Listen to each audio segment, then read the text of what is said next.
बिस्मिल्लाहिर्रहमानिर्रहीम अस्सलाम वालेकुम वरहमतुल्लाहि वबरकातुहू। 2024 में सदका फितर कितना होगा? फीकस के हिसाब से, गंदुम के हिसाब से क्या होगा, जौ के हिसाब से, और इसी तरह खजूर किशमिश के हिसाब से। ये सारी चीजें मैं आपको बताता हूँ इसमें, ताकि आसानी रहे सब के लिए कि हमने सदका फितर अदा करना है तो हम कितना अदा करेंगे।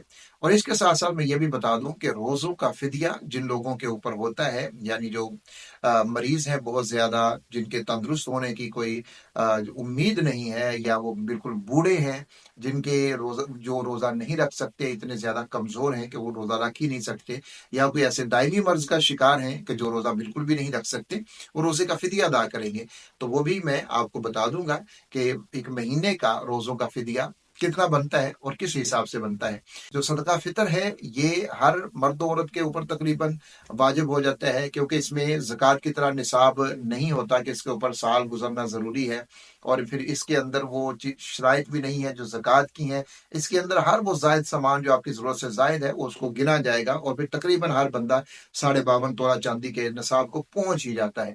तो ये सभी के ऊपर तकरीबन हो जाता है, और जो रोज़ादार है उनको कोशिश करनी चाहिए कि वो सभी इसको अदा भी कर दे। इसके बहुत ज्यादा फायदे हैं। रसूलुल्लाह सल्लल्लाहु अलैहि वसल्लम ने फरमाया, अब्दुल्ला बिन अब्बास रजी अल्लाह ताला अनहुमा से हदीस मरवी है, वो कहते हैं कि आका अलैहिस्सलाम ने दो इसके बड़े फायदे हमें बताए हैं। एक फायदा ये है कि जो रमजान के रोजों के दौरान जो कोताहियां हो जाती हैं, जो ऐसे काम जो लायानी काम थे वो हो गए, तो उनके कफारे के तौर के ऊपर ये होता है। और दूसरे नंबर के ऊपर जो गुरबा, यतीम, मिस्कीन लोग हैं, उनकी हौसला अफजाई हो जाती है और उनकी जरूरियात पूरी हो जाती हैं इसके साथ। तो इसलिए इसको अदा करना चाहिए। अब इसको अदा आपने ईद की नमाज अदा करने से पहले पहले करना है, लेकिन अगर किसी ने अदा नहीं किया, ईद की नमाज भी अदा कर ली, तो उससे भी ये साबित नहीं होता, अदा इसको बहरहाल बाद में भी करना पड़ेगा। अब ये इसके अंदर जो दर्जात हैं, ये आपको जो ताकत है, जितनी इस्तिताअत है, आप उतना अदा करेंगे। हर एक गंदुम के हिसाब से नहीं करेगा, बल्कि जितनी अल्लाह रब्बुल इज्जत ने इस्तिताअत दे रखी है वो उस हिसाब से अदा करेंगे।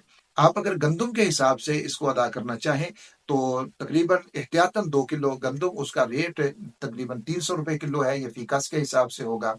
जौ के हिसाब से 3.5 किलो जौ, और उसकी कीमत जो है वो 560 रुपए बनती है। और खजूर दरमियाने दर्जे की जो खजूर है 3.5 किलो, उसकी कीमत 2275 रुपए है। और इसी तरह किशमिश जो है दरमियाने तबके की और दरमियाने दर्जे की, उसकी कीमत जो है 3150 रुपए बनती है। ये तो है सदका फितर। अब अगर कोई फिदिया देना चाहता है रोजों का, जो मैंने शुरू में अर्ज कर दिया कि फिदिया किस सूरत में होगा, अगर कोई देना चाहता है गंदुम के हिसाब से, तो पूरे महीने का जो फिदिया उसका बनेगा वो 9,000 रुपए है। जौ के हिसाब से अगर कोई फिदिया देना चाहेगा वो 19,200 रुपए है। और खजूर के हिसाब से अगर कोई देना चाहे तो वो 22,000 रुपए है।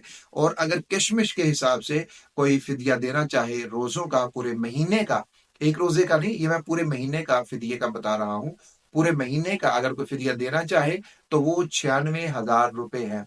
अगर इसने कोई कम रोजों का फिदिया अगर किसी ने देना है तो फिर वो उसी हिसाब से इसको जरब दे लेगा, यानी जो एक फितराना है वो एक फिदिया है, तो उसी हिसाब से वो गिन ले कि एक रोजे का फिदिया है, 2 का है, 3 का है, 4 का है, 5 का, जितने भी रोजों का फिदिया है वो उसी हिसाब से उसको गिनकर वो फिदिया अदा कर सकते हैं।